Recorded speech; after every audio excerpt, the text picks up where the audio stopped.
Hello everyone, आप सभी लोगों का स्वागत है टीचिंग परीक्षा के आज के इस वीडियो में, जिसके अंदर में फ्रेंड्स बीपीएससी टीआरई 4.0 के लिए जो हमारी विशेष श्रृंखला चल रही है उसको एक कदम और आगे बढ़ाते हुए आज भी हम लोग बहुत सारे इंपॉर्टेंट क्वेश्चंस को डिस्कस करेंगे। जिस तरह से पिछले लेक्चर्स के अंदर में आप लोगों ने कमेंट्स के अंदर में आंसर्स किए हैं, वैसे ही फ्रेंड्स आप लोग आंसर्स करते रहिए ताकि आप लोगों को इसी तरह से बेहतरीन रिवीजन के साथ में पढ़ने का मौका मिले। तो सभी को गुड आफ्टरनून। गुड़िया सिंह जी, आपका भी स्वागत है। श्रुति मिश्रा जी, सभी का स्वागत है यहाँ पर। मैं सभी को गुड आफ्टरनून।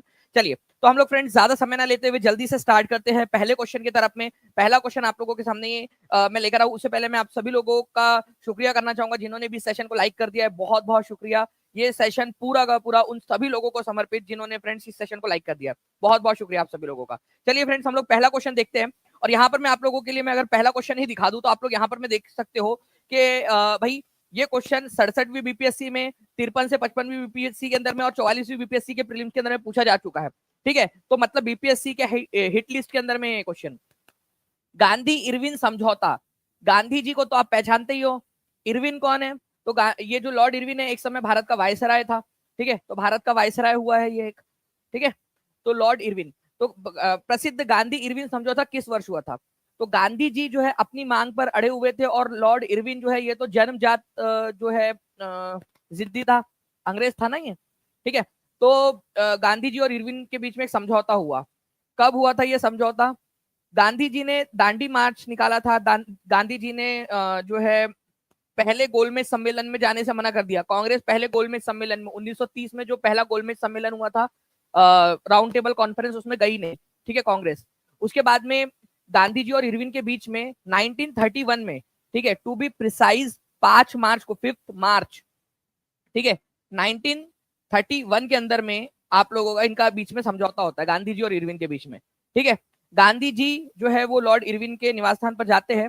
ठीक है, और गांधी जी देखिए उन्होंने 1 साल पहले ही नमक यात्रा या दांडी यात्रा कब निकाली थी गांधी जी ने? नमक यात्रा जिसको बोलते हो आप लोग, नमक यात्रा या दांडी यात्रा कब निकाली थी गांधी जी ने? इसके जस्ट 1 साल पहले 1930 के अंदर में 12 मार्च को नमक कानून तोड़ा था। तो गांधी जी जो है ना एक मतलब मैं आपसे कहता हूँ ना कि गांधी जी ने जो है आप लोगों को भूख हड़ताल सिखाया है, गांधी जी ने जिद करना सिखाया, गांधी जी ने मतलब लड़कियों को, हमारे यहाँ पर में महिलाओं को गांधी जी ने चिढ़ाना भी सिखाया कि किस तरीके से चिढ़ाते हैं करके। गांधी जी क्या किए, लॉर्ड इरविन के घर गए। लॉर्ड इरविन ने, सच्ची बात बता रहा हूं मैं आपको, ठीक है, लॉर्ड इरविन के जब वहां गए तो लॉर्ड इरविन ने उनसे पूछा शिष्टाचार वश की क्या लेंगे आप? तो उन्होंने बोला कि एक गर्म पानी में नींबू निचोड़ के। लॉर्ड इरविन ने भी सोचा होगा ये नींबू नींबू पी रहे, नींबू मतलब हो सकता है नींबू पीने का मन होगा इनका सिर्फ। ठीक है, नींबू लाके दिया गया उनको। तो अपनी अपनी जो है ना धोती में से उन्होंने एक पुड़िया निकाली, उसमें नमक था, नमक घोला और पी गए। अब सोचो बेचारा इरविन सोच रहा होगा यार ये मतलब नहीं, चिढ़ाने का एक मौका नहीं छोड़ता ये इंसान। ठीक है, अपना नमक भी खुद लेकर आया चिढ़ाने के लिए कि देख नमक कर मैंने तोड़ा था करके। ठीक है, तो Gandhi ji is like that.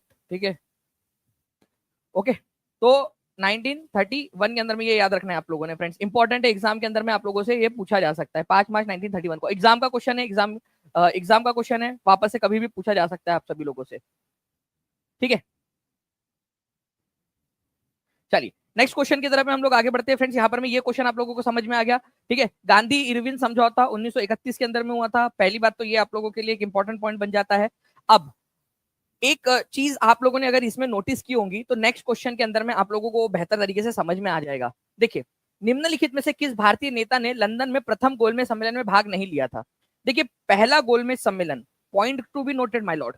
ठीक है, फर्स्ट गोलमेज सम्मेलन की बात यहाँ पर में हो रही है कि किसने भाग नहीं लिया था। चलिए बहुत बढ़िया फ्रेंड्स, आप लोगों के देखिए यहाँ पर में आंसर्स आ रहे हैं। ठीक है, तो निम्नलिखित में से किस भारतीय नेता ने लंदन में प्रथम गोलमेज कॉन्फ्रेंस में भाग लिया था? तो गांधी जी। देखिए, पहला गोलमेज सम्मेलन जो है जो था फर्स्ट वाला, वो हुआ था आप लोगों का 1930 में। ठीक है, सेकंड हुआ आपका 1931 के अंदर में। ठीक है, और थर्ड वाला जो हुआ था वो हुआ था 1932 के अंदर में। अब क्या होता है कि 1930 वाले के अंदर में गांधी जी, कांग्रेस को बुलाया गया था लेकिन कांग्रेस का कोई नेता नहीं गया। महात्मा गांधी नहीं गए। ठीक है, पंडित जवाहरलाल नेहरू किसी भी इसमें नहीं गए। देखिए ये याद रखना है, पिछले लेक्चर के अंदर में भी क्वेश्चन बताया था मैंने। ठीक है, पंडित जवाहरलाल नेहरू भी किसी में इसमें नहीं गए। मौलाना अबुल कलाम आजाद भी, ठीक है, कांग्रेस के नेता थे, नहीं गए। तो मौलाना मोहम्मद अली जो है ये मुस्लिमों का प्रतिनिधित्व करते हुए, ठीक है, इसके अंदर में गए थे। लेकिन जो है आप लोगों को याद रखना है कि कांग्रेस की तरफ से कोई भी नहीं गया था। कांग्रेस की तरफ से केवल सेकंड जो है राउंड टेबल कॉन्फ्रेंस जो हुई थी उसमें गए थे, कांग्रेस का नेतृत्व तो महात्मा गांधी जी ने किया था। ठीक है, तो ये आप लोगों ने याद रखना था, इंपॉर्टेंट पॉइंट है फ्रेंड्स, एग्जाम के अंदर में कभी भी पूछा जा सकता है। तो प्लीज इस क्वेश्चन को आप लोग याद रखेंगे आगे के लिए आप लोगों के लिए। ठीक है, महात्मा गांधी सेकंड वाले में गए थे, जवाहरलाल नेहरू कभी भी नहीं गए और अबुल कलाम आजाद भी कहीं पे भी नहीं गए। ठीक है, अब देखिए एक क्वेश्चन आपका बीपीएससी टीआरई का जीएस में पूछा गया। ठीक है, आपका 18/12/2023 वाली एग्जाम के अंदर में इस क्वेश्चन का आंसर करेंगे आप सभी लोग जल्दी जल्दी से। देखिए इस पर्टिकुलर क्वेश्चन के अंदर में अगर मैं बात करूं आपसे, गंगा का मैदान किस प्रकार की मिट्टी से भरा है। देखिए यहाँ पर में भी गंगा का मैदान, ठीक है, यहाँ पर में गंगा प्लेन भी बोला जा सकता था हिंदी इंग्लिश के अंदर में, लेकिन यहाँ पर में उसने दिया है। ठीक है, बताइए जल्दी जल्दी से इस पर्टिकुलर क्वेश्चन का आंसर क्या होगा।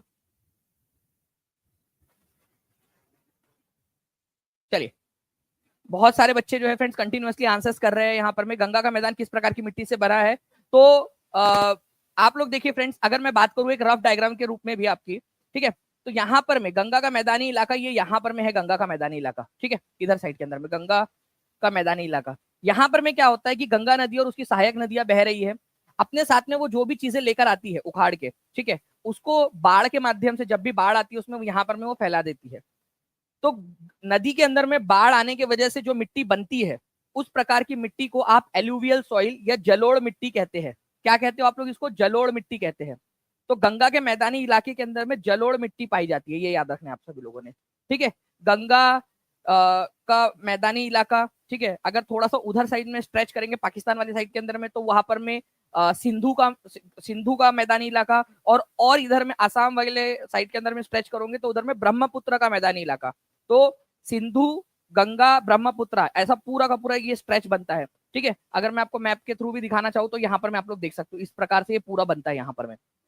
ठीक है, ये मैदानी इलाका, और यहाँ पर में एलुवियल सॉइल है। अच्छा, आप लोगों को एक चीज बताना चाहूंगा मैं फ्रेंड्स, कि हमारे भारत के अंदर में 40%, ठीक है, 40% जो है जो अलग जो भूमि है अलग अलग प्रकार की, उसमें से 40% जो है सबसे ज्यादा यही प्रकार की भूमि है, एलुवियल सॉइल है।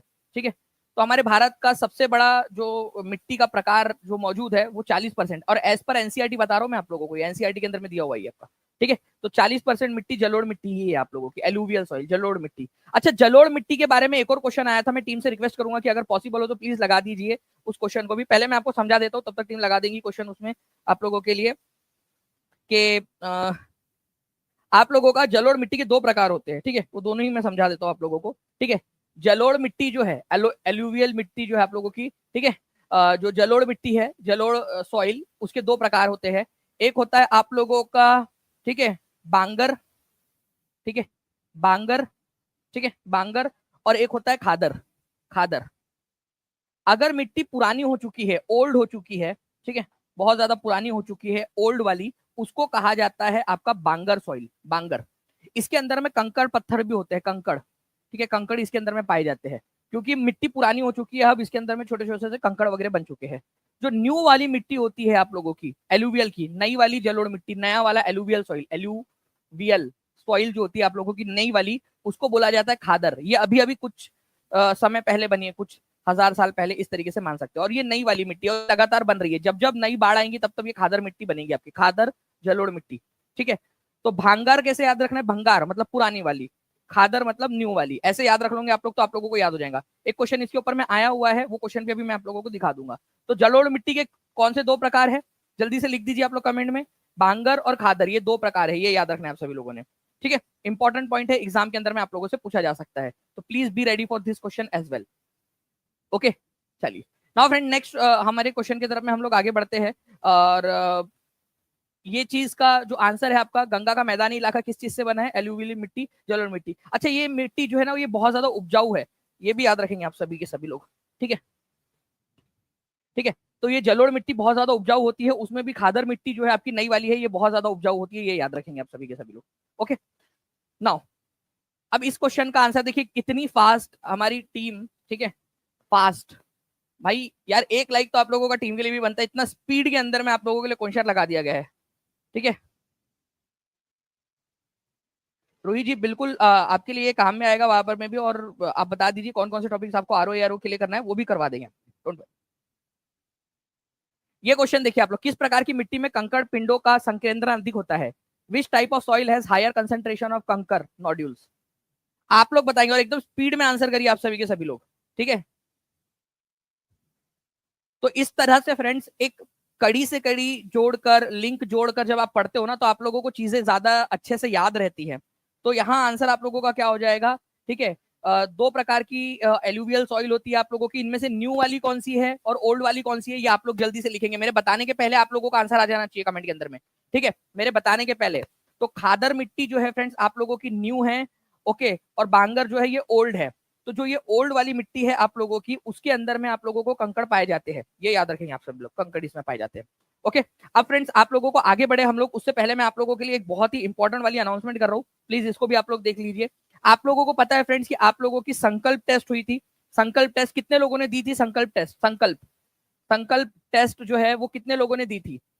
आप लोगों को 200 क्वेश्चन दिए गए थे संकल्प टेस्ट 1 के अंदर में। 200 क्वेश्चन आप लोगों ने सॉल्व किए थे 120 मिनट के अंदर में, 120 मिनट। देखिए हमने यहाँ पर में जो है, मैं टीम प्लीज कुछ भी अभी स्लाइड पर ना किया जाए, हम लोगों ने जो है यहाँ पर में क्या किया था फ्रेंड्स, इसके अंदर में जो है 120 मिनट में 200 क्वेश्चन देकर बीपीएससी के लेवल को भी बीट करने की कोशिश की थी। आप लोगों को इतना मजबूत बना दिया था। देखिए बहुत सारे लोग हैं जो यहाँ पर में जिन्होंने टेस्ट दी थी, हाथ भी ऊपर कर रहे हैं वो लोग, ठीक है।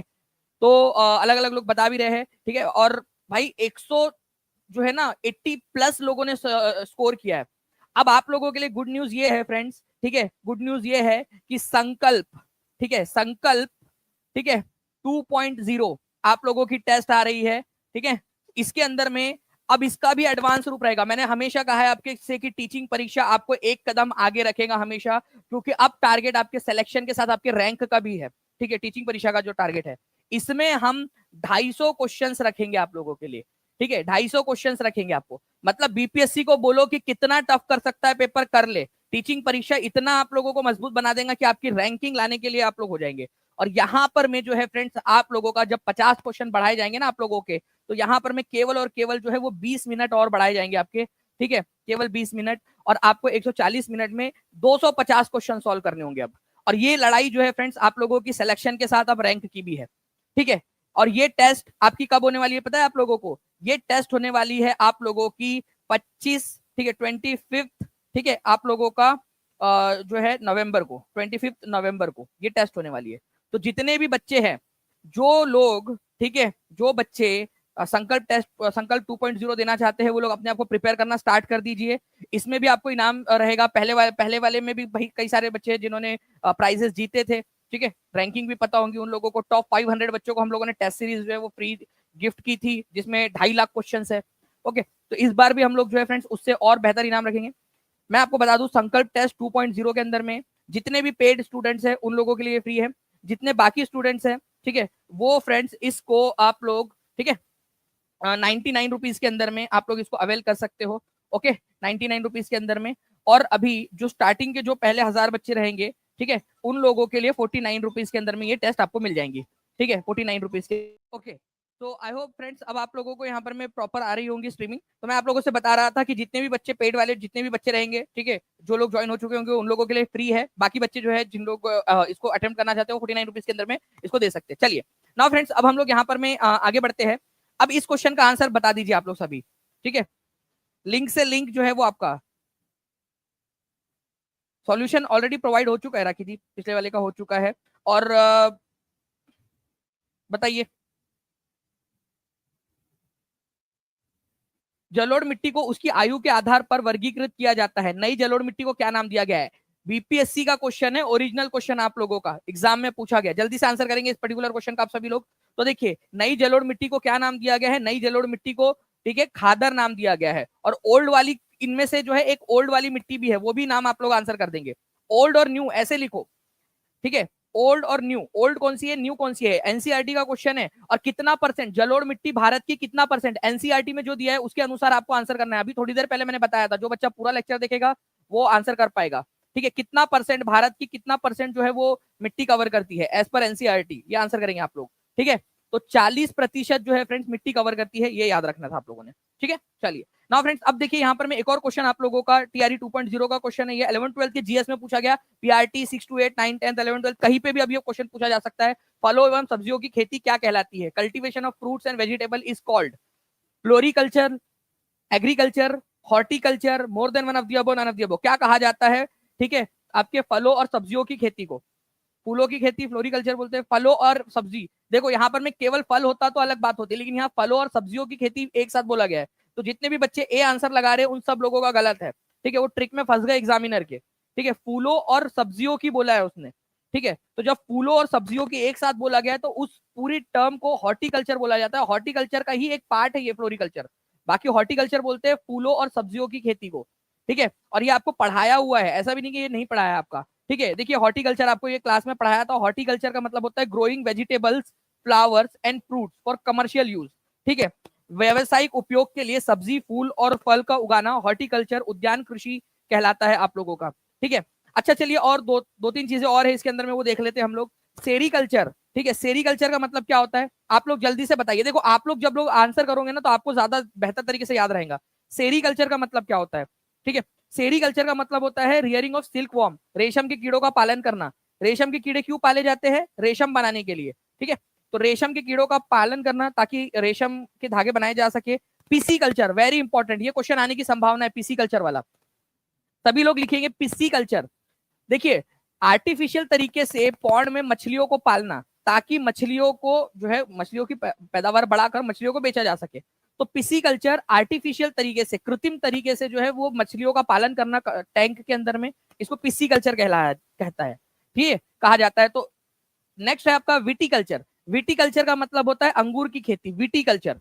ठीक है, अंगूर की खेती, ग्रेप्स की खेती विटीकल्चर कहलाती है। ये सारी चीजें याद रख लीजिए, एनसीईआरटी बेस्ड है, इसी वजह से ये आप लोगों को मैं स्पेशल अटेंशन देकर ये वाला करवा रहा हूँ कि भाई ये कर लीजिए आप लोग। ठीक है, नाउ फ्रेंड नेक्स्ट पॉइंट की तरफ में हम लोग आगे बढ़ते हैं हमारे। ठीक है, अगर मैं आप लोगों को आगे लेकर चलूँ, ठीक है, टीआरई का क्वेश्चन आप लोगों का, टीआरई 3 का 21/7/2024 को पूछा गया क्वेश्चन टीआरई 3 में। टीआरई 3 का क्वेश्चन है ये। In India green revolution is known to credit to whom. ठीक है, भारत में हरित क्रांति का श्रेय किसको दिया जाता है? हरित क्रांति का श्रेय किसको दिया जाता है?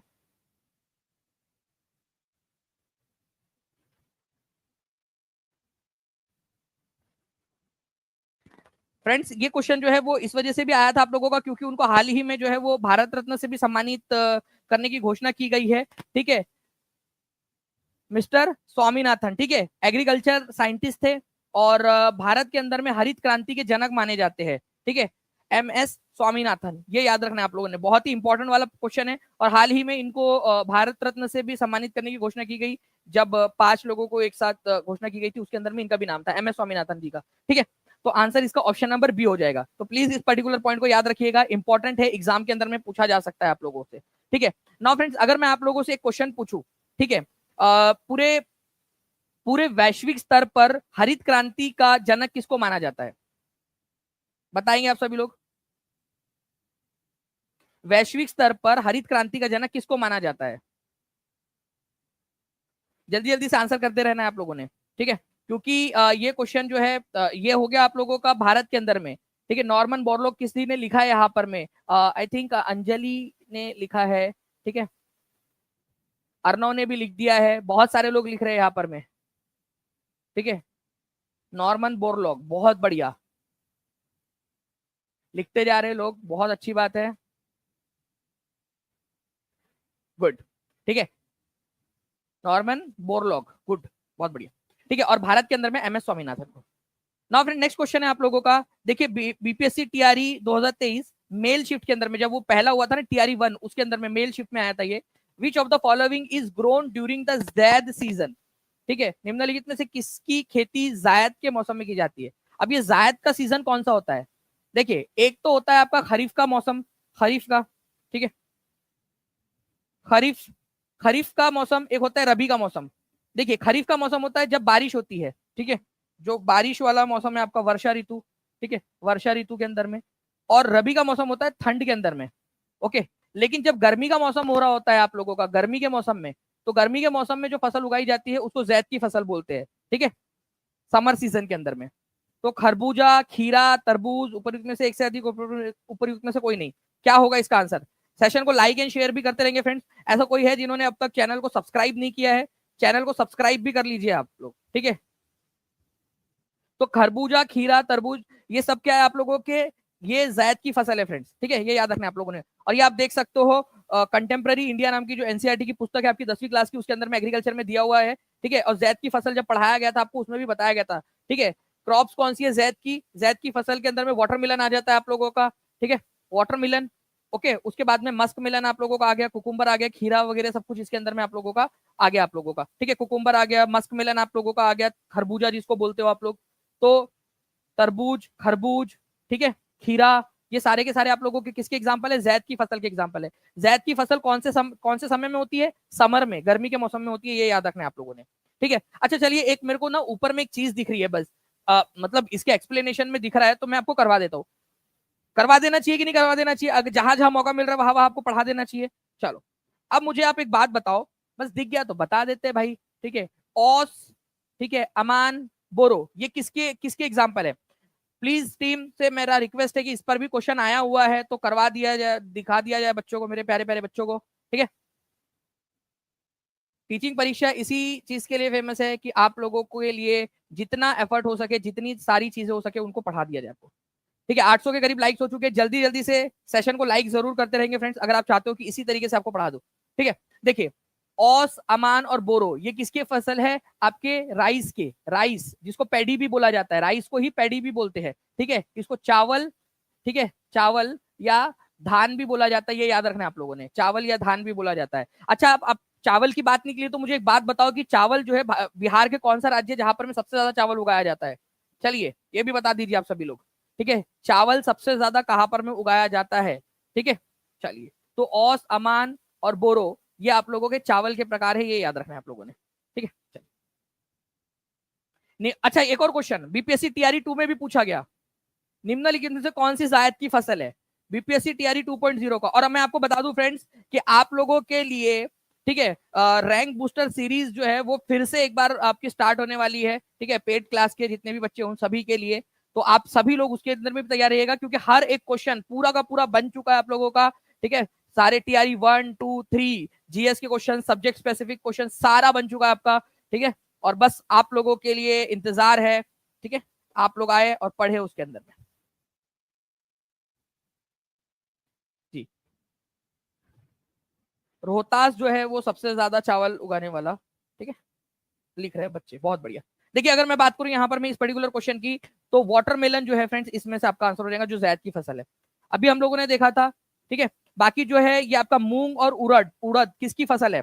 भाई एक एक चीज के ऊपर में फोकस किया गया। टीचिंग परीक्षा आप देख सकते हो, टीचिंग परीक्षा का लोगो है, हर चीज आपको प्रोवाइड की गई है टीचिंग परीक्षा के अंदर में।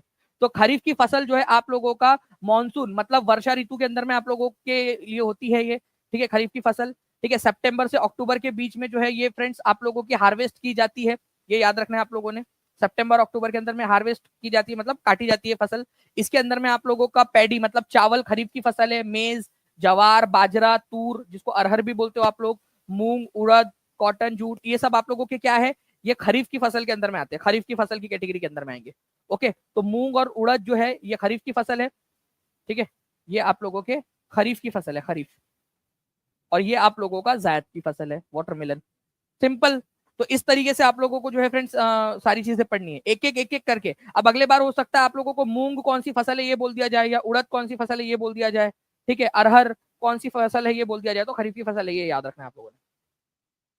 चलिए, नेक्स्ट क्वेश्चन की तरफ में आगे बढ़ते हैं। संसद द्वारा सर्वोच्च न्यायालय या उच्च न्यायालय के न्यायाधीश को ब्लैंक द्वारा हटाया जा सकता है। अगर देखो, आपको पता है कि सर्वोच्च न्यायालय मतलब सुप्रीम कोर्ट, और उच्च न्यायालय मतलब हाई कोर्ट। सुप्रीम कोर्ट और हाई कोर्ट के जजेस की नियुक्ति कौन करते हैं? राष्ट्रपति करते हैं, ठीक है। राष्ट्रपति के द्वारा उनकी नियुक्ति की जाती है, और राष्ट्रपति ही उनको हटा भी सकते हैं, लेकिन उनको संसद का अनुमोदन चाहिए होता है। संसद जो है वो पहले एक प्रस्ताव पारित करेंगी, उसके बाद राष्ट्रपति उनको हटाएंगे। तो राष्ट्रपति ही उनकी नियुक्ति करते हैं, राष्ट्रपति ही हटाते हैं। लेकिन हटाने के लिए जो एक जो प्रस्ताव पारित करना होता है, ठीक है, उसके लिए क्या लगती है आप लोगों को? साधारण बहुमत, मतलब जितने लोग आए हैं उनमें से जितने आधे से ज्यादा लोगों ने कर दिया तो वोट हो जाएगा, सिंपल। और 2/3 मेजोरिटी या स्पेशल मेजोरिटी। 2/3 मेजोरिटी क्या चीज की जरूरत होती है इसके अंदर में? जी। तो देखिए फ्रेंड्स, इनको हटाने के लिए आप लोगों को जो है ना जो है वो एक स्पेशल मेजोरिटी की जरूरत होती है, ये याद रखेंगे आप सभी लोग फ्रेंड्स।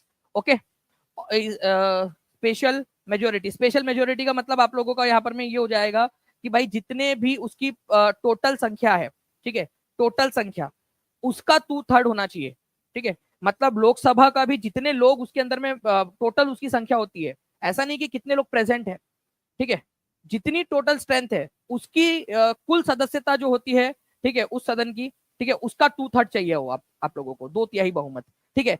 अगर आपका राज्यसभा से आप पारित करवा रहे हो तो राज्यसभा में मैक्सिमम स्ट्रेंथ 250 हो सकती है, लेकिन अभी जो अप्रूव्ड है वो 245 है, तो 245 का 2/3 चाहिए, ठीक है।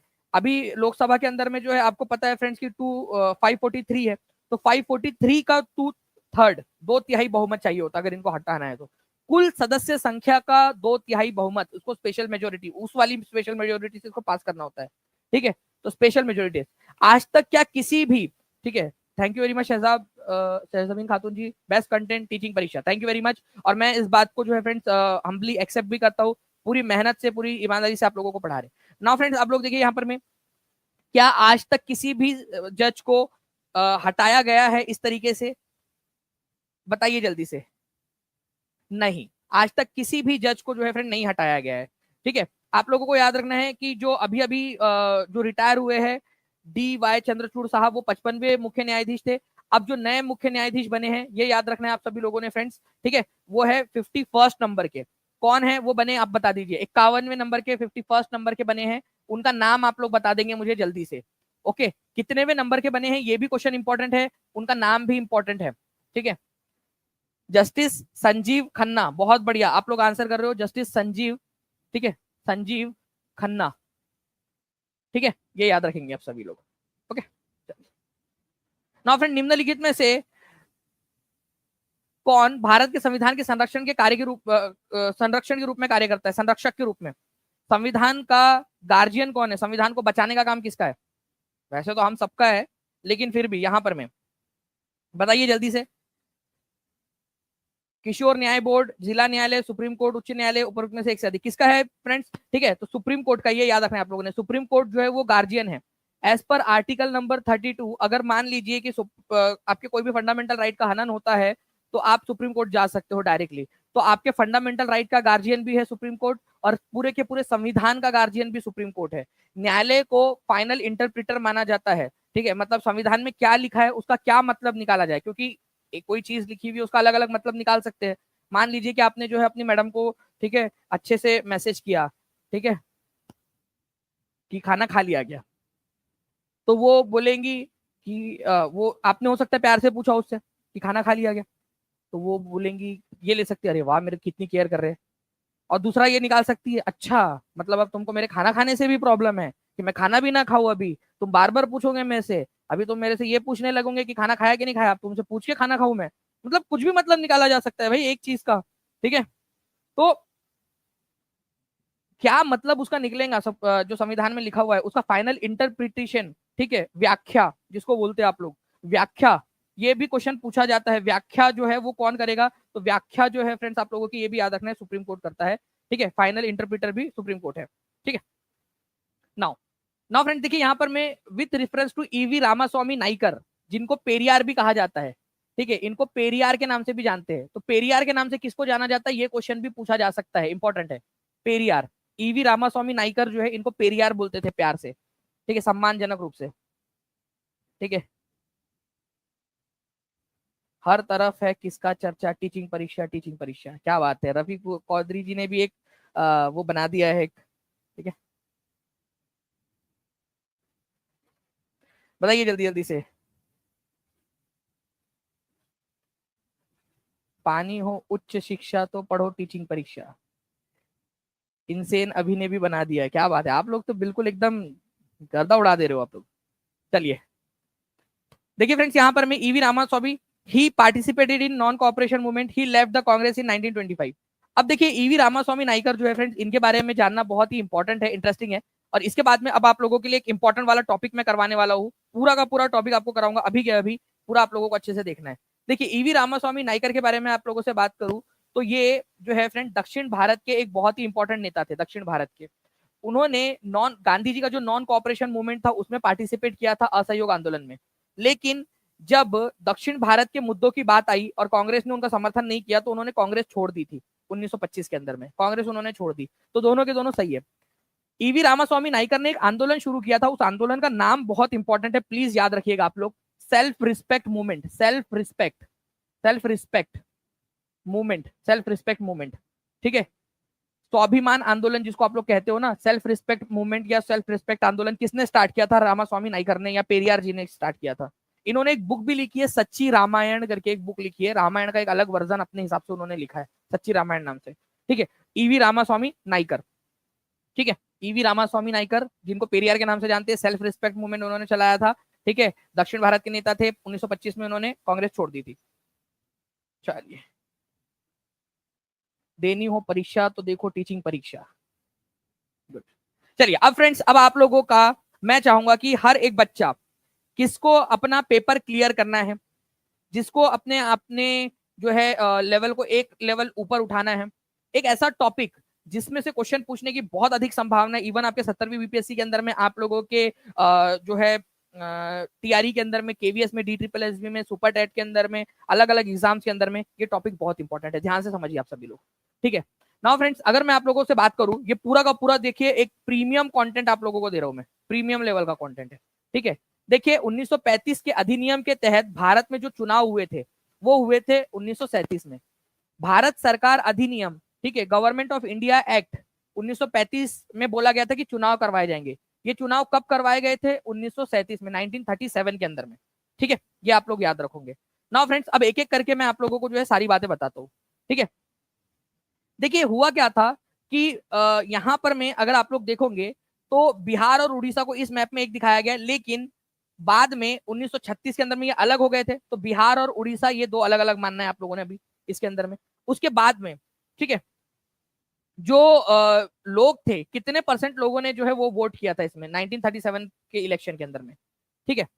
1931 के सेंसस में हमारे भारत की जनसंख्या थी आपकी 25 करोड़ 60 लाख, 25 करोड़ 60 लाख मतलब 256 मिलियन, मतलब 25 करोड़ 60 लाख। उसमें से केवल 11.5% लोगों को वोट देने का अधिकार था, इतने लोगों को, उतने में से केवल 11.5% लोगों ने वोटिंग की थी। अब देखिए फ्रेंड्स, कौन कौन कहां से जीता, ध्यान से समझना है आप सभी लोगों ने, बहुत ही इंटरेस्टिंग और इंपॉर्टेंट वाला पॉइंट है आप लोगों का, मैं आप लोगों को बता रहा हूं, ठीक है। देखिए अगर मैं बात करूं फ्रेंड्स की पूरे इलाके में से कहां कहां किसने सरकार बनाई, तो आपका यूपी के अंदर में किसने सरकार बनाई थी? कांग्रेस ने सरकार बनाई, ठीक है। बिहार के अंदर में पहले सरकार गवर्नमेंट कांग्रेस ने नहीं बनाई, ठीक है, यूनुस खान ने बनाई थी, लेकिन बाद मोहम्मद यूनुस ने बनाई थी, लेकिन बाद में जो है कांग्रेस ने सरकार बना ली, थोड़े समय के बाद में कांग्रेस ने सरकार बना ली। उड़ीसा के अंदर में कांग्रेस ने सरकार बनाई थी, ठीक है, उड़ीसा के अंदर में। आसाम के अंदर में कांग्रेस को मेजोरिटी नहीं मिली, फिर भी कांग्रेस ने सरकार बना ली। मध्य प्रांत जिसको सेंट्रल प्रोविंसेस बोला जाता है, यहाँ कांग्रेस ने सरकार बना ली। मद्रास में कांग्रेस ने सरकार बना ली। बॉम्बे में भी कांग्रेस को मेजोरिटी नहीं मिली थी, कांग्रेस ने सरकार बना ली। और यहाँ पर में एक है नॉर्थ वेस्ट फ्रंटियर प्रोविंस, जहां जो आज पाकिस्तान का भाग है, वहां पर में भी कांग्रेस ने सरकार बना ली, ठीक है। तो कांग्रेस ने कितने राज्यों में सरकार बनाई थी ये आप लोगों ने ध्यान से देखना है, ठीक है। कांग्रेस ने पहले 7 राज्यों में सरकार बनाई, फिर बिहार को भी उसमें ऐड कर लिया, बाद में बनाई बिहार में, तो टोटल कितने राज्यों में सरकार बनाई थी आप लोग आंसर करेंगे। कांग्रेस ने कितने राज्यों में सरकार बनाई थी? मैं आपको पूरा का पूरा यहाँ पर मैं जो है वो लिखकर भी समझाता हूँ, डोंट वरी, आपको पूरा अच्छे से, ठीक है। और उसके ऊपर मैं बेस्ड क्वेश्चन भी कराऊंगा आप लोगों को, ठीक है। तो कांग्रेस ने टोटल 8 राज्यों के अंदर में सरकार बनाई थी, बिहार को मिलाकर, ठीक है। बिहार के अंदर में भी सरकार बना ली थी 8 राज्यों के अंदर में, आउट ऑफ 11, ठीक है, 11 में से 8 राज्यों के अंदर में सरकार बना ली। अब ये जो 3 राज्य थे वहां पर में किसकी सरकार बनी? देखिए बंगाल में कांग्रेस की सरकार नहीं बनी थी, बंगाल के अंदर में सरकार बनी थी कृषक प्रजा पार्टी की। किसकी बनी थी? कृषक प्रजा पार्टी, कृषक कृषक प्रजा पार्टी, ठीक है, कृषक प्रजा पार्टी की सरकार बनी थी, ठीक है, बंगाल के अंदर में, ये याद रखना है आप सभी लोगों ने। उसके बाद में जो है फ्रेंड्स, अगर मैं बात करूं आप लोगों से, ठीक है, पंजाब के अंदर में यूनियनिस्ट पार्टी की सरकार बनी थी, पंजाब में यूनियनिस्ट पार्टी, ठीक है, एक अलग पार्टी थी, ठीक है, यूनियनिस्ट पार्टी, उसकी सरकार बनी थी। और सिंध में यूनाइटेड पार्टी की सरकार बनी थी। बाकी देखिए मुस्लिम लीग की कहीं पे सरकार बनी क्या? जो Muslim League, all India Muslim League थी, नहीं, कहीं पे भी नहीं बनी थी, ठीक है। तो पंजाब में ये भी यूनियनिस्ट पार्टी भी मुस्लिम मेजोरिटी पार्टी थी, ठीक है, लेकिन पंजाब में इसकी सरकार बनी। यूनाइटेड पार्टी जो है फ्रेंड्स सिंध के अंदर में इसकी सरकार बनी थी। और बाकी कृषक प्रजा पार्टी की सरकार बंगाल में। ये 3 को छोड़ दिया जाए तो बाकी सारे जगह पे कांग्रेस ने सरकार बनाई थी, ओके। तो कांग्रेस ने कहां कहां सरकार बनाई, चलो मेरे साथ में आप लोग बताते जाओ एक एक करके, ठीक है। अच्छा, कांग्रेस को कहीं कहीं पे जो है वो पूर्ण बहुमत मिला था, कहीं पे पूर्ण बहुमत नहीं मिला था, ठीक है। ये भी एक इंपॉर्टेंट पॉइंट आप लोगों का बनता है कि बहुमत जो है वो पूर्ण कंप्लीट मेजोरिटी कहां मिली थी और कहां पर में कंप्लीट मेजोरिटी नहीं मिली थी, ठीक है। पूर्ण बहुमत मिला था, ओके। ध्यान से समझ लीजिए आप लोग। पहला आप लोगों को याद रखना है, मद्रास में साउथ में कांग्रेस को कंप्लीट मेजोरिटी मिली। मैं वो पहले वो वाले राज्य लिख रहा हूं जहां जहां पर में कंप्लीट मेजोरिटी मिल गई थी। यूपी में यूनाइटेड प्रोविंस बोला जाता था पहले, अब उत्तर प्रदेश बोलते हैं आप लोग। फिर है CP central province, Madhya Pradesh जिसको आप लोग बोलते हैं सीपी सेंट्रल प्रोविंस। चौथा है आप लोगों का उड़ीसा, ठीक है, उड़ीसा, ठीक है। और फिर पांचवें नंबर पे आता है बिहार। अब मैं बिहार को अलग कलर से क्यों लिख रहा हूं, क्योंकि बिहार में मेजोरिटी मिलने के बावजूद भी सरकार इन्होंने नहीं बनाई पहले कांग्रेस ने। इट जस्ट लाइक कि आपका सिलेक्शन हो गया, इमेजिन करो, देखो कितना इंटरेस्टिंग सी चीज है। आपका सिलेक्शन हो गया एग्जाम के अंदर में, ठीक है, और आपने बोला नहीं भाई मैं नहीं ज्वाइन कर रहा है यार सर, अब थोड़ा बाद में देखते, बीपीएससी साहब, ठीक है, नीतीश कुमार साहब, देखो अभी अभी मेरे पास टाइम नहीं है, अभी मैं जो है वो दानी सर की क्लास वगैरह देख रहा हूँ अच्छे से, बाद में देखता हूँ, बाद में कभी तो भी ज्वाइन करूंगा करके। फिर आपका मन बदला एक दो महीने के बाद में, फिर आपने बोला नीतीश सर हो गया, मेरा मन बदल गया, मैं अब ज्वाइन करना चाहता हूँ, ठीक है। तो इस तरीके का ये हुआ कि आपको बहुमत मिला है बिहार में, फिर भी सरकार नहीं बनाई। और मोहम्मद यूनुस, जब कांग्रेस बनाई नहीं सरकार, बनाई नहीं रही सरकार, तो फिर सप्लीमेंट्री रिजल्ट निकालना पड़ा उनको। अब बीपीएससी वाले सप्लीमेंट्री निकाल नहीं रहे, लेकिन बिहार मतलब उस समय की सरकार ने सप्लीमेंट्री निकाला था। सप्लीमेंट्री मतलब जो सेकंड लार्जेस्ट पार्टी थी मोहम्मद यूनुस की, उनको बोला कि सरकार बनाओ करके, ठीक है। तो इस वजह से मोहम्मद यूनुस की सरकार बनी थी, क्योंकि कांग्रेस ने मना कर दिया था। तो ये 5 तो हो गए। अब मैं आपको उन राज्यों के बारे में बताता हूं जहां पर में कांग्रेस को मेजोरिटी नहीं मिली थी, फिर भी कांग्रेस ने सरकार बना ली। मतलब उस टाइम की बीजेपी थी हमारी कांग्रेस, ठीक है, मतलब हमारी मतलब जो भी एक ही तो थी बड़ी पार्टी उसमें कांग्रेस, ठीक है। तो जहां बहुमत नहीं मिला फिर भी मतलब जोड़ जाड़ करके सरकार बना ली, ठीक है। पहला आ जाता है इसमें बॉम्बे, बॉम्बे प्रांत जिसको आज आप महाराष्ट्र बोलते हो। उस समय में बॉम्बे में महाराष्ट्र और गुजरात एक ही था उस समय का, ठीक है, यहाँ पर मैं सरकार बना ली। दूसरा जो है फ्रेंड्स, अगर 7वें नंबर की बात करूं तो आसाम के अंदर में जो है इन्होंने सरकार बना ली, आसाम के अंदर में। और एक था north west frontier province, north west frontier province, ठीक है, उत्तर पश्चिमी सीमांत प्रांत बोलते हैं, आज पाकिस्तान का हिस्सा ये NWFT, ठीक है, ये प्रांत था, आज पाकिस्तान में चला गया ये। तो ये ऐसे 8 राज्यों के अंदर में कांग्रेस ने सरकार बनाई थी। क्या बंगाल में सरकार बनाई थी कांग्रेस ने, बंगाल में हाँ या ना, जल्दी जल्दी से हाँ या ना। नहीं। क्या पंजाब में सरकार बनाई थी कांग्रेस ने, हाँ या ना। नहीं। क्या सिंध में सरकार बनाई थी कांग्रेस ने, नहीं, ठीक है, इन 3 राज्यों में नहीं बनाई थी।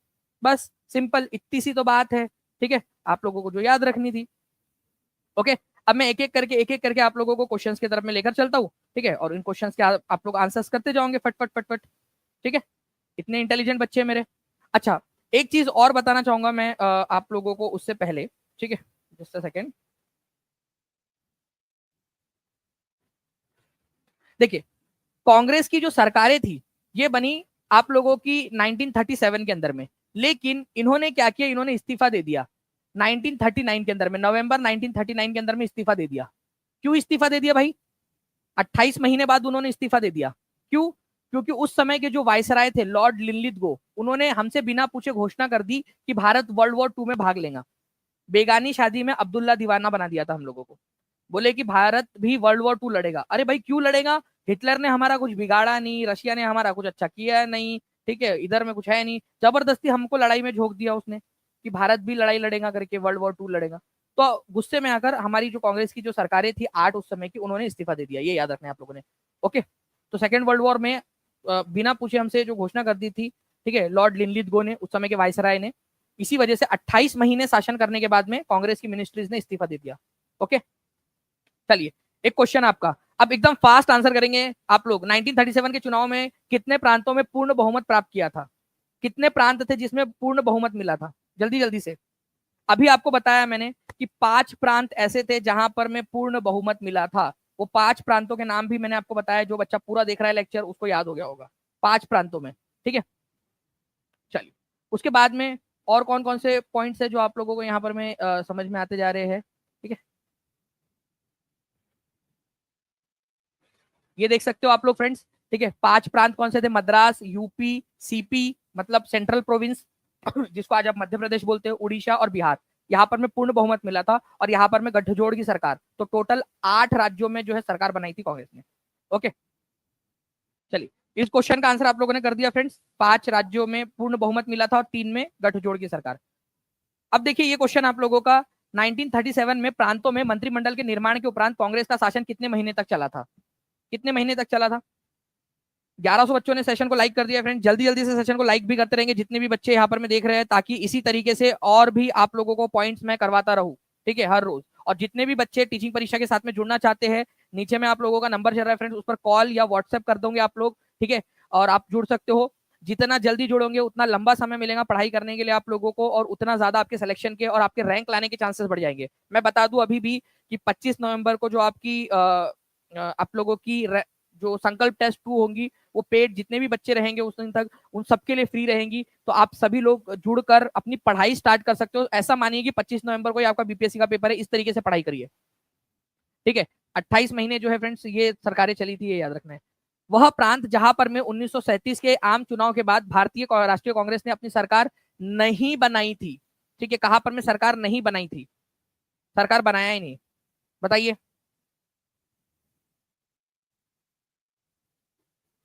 कहां पर में सरकार नहीं बनाई?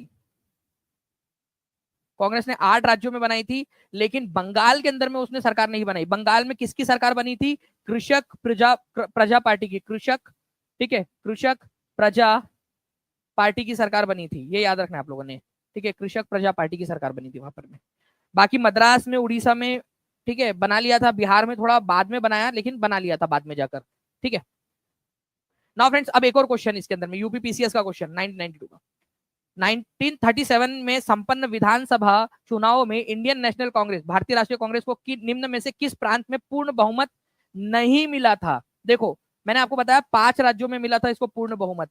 कौन सा राज्य है जहां पर में पूर्ण बहुमत नहीं मिला था? एक बार ना मैं आप लोगों को वहां पर मैं लेकर चलता हूँ उस क्वेश्चन के ऊपर में, ठीक है, ताकि आप लोग मतलब उस स्लाइड के ऊपर में, ताकि आप फिर से देख सके। मद्रास में पूर्ण बहुमत मिला था, यूपी में मिला था, सेंट्रल प्रोविंस के अंदर में मिला था, ठीक है, मध्य प्रांत में, उड़ीसा में मिला था, बिहार में मिला था। बॉम्बे, असम और नॉर्थ वेस्ट फ्रंटियर प्रोविंस के अंदर में गठजोड़ की सरकार बनाई। पंजाब में तो सरकार ही नहीं बना पाए थे, बहुमत तो दूर की बात, बंगाल में भी नहीं मिला था, सिंध में भी नहीं मिला था, ठीक है। तो इस प्रकार से जो है फ्रेंड्स आप लोगों का ये जो पॉइंट है वो आप लोगों ने याद रखना है, ठीक है, एग्जाम पॉइंट ऑफ व्यू से आप लोगों के, ठीक है। तो कौन से वाले प्रांत के अंदर में बहुमत नहीं मिला था, अगर ये क्वेश्चन आ जाए आप लोगों से, तो आप लोग याद रखोगे पंजाब में नहीं मिला था। पंजाब के अंदर में जो है फ्रेंड्स आप लोगों का कांग्रेस की सरकार नहीं बनी थी, यूनियनिस्ट पार्टी थी, ठीक है, वो भी मुस्लिम बहुल पार्टी थी, यूनियनिस्ट पार्टी, उसकी सरकार बनी थी पंजाब के अंदर में, ठीक है। तो पंजाब, सिंध और बंगाल के अंदर में कांग्रेस सरकार नहीं बना पाई थी, बाकी जगह पे बना लिया था। चलिए नेक्स्ट क्वेश्चन की तरफ में आगे बढ़ते हैं। इस क्वेश्चन का आंसर करेंगे आप सभी लोग, पढ़िए खुद से और बताइए इसका आंसर क्या होगा। मेक श्योर कि हर एक बच्चे ने सेशन को जो है फ्रेंड्स यहाँ पर में लाइक कर दिया है, चैनल को सब्सक्राइब कर दिया है।